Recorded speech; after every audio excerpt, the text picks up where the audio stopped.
If you want to quickly duplicate a slide in LibreOffice Impress, this video will show you exactly how to do it in just a few clicks. This is a simple but really useful trick when you want to reuse the same layout, keep the same formatting, or save time while building a presentation.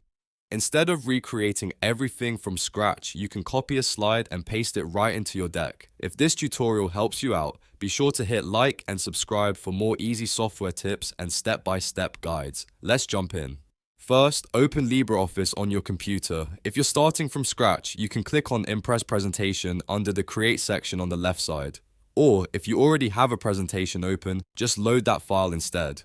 Once your presentation is open, look at the slide panel on the left side of the screen. This is where all of your slides are listed in order. Now find the slide you want to copy. Right-click directly on that slide thumbnail. A menu will appear with different options. From that menu, click Copy.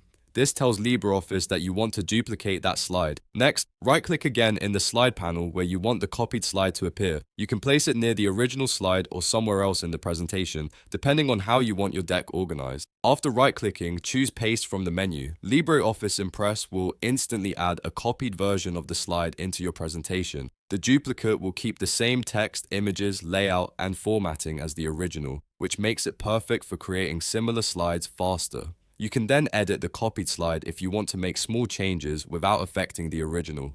That's really all there is to it. In just a moment, you've learned how to copy a slide in LibreOffice Impress and paste it wherever you need it. This is one of those small workflow tricks that can save a lot of time, especially when you're working on longer presentations with repeated design elements. If you found this video helpful, please give it a like, subscribe to the channel, and turn on notifications so you don't miss the next tutorial. Thanks for watching, and I'll see you in the next one.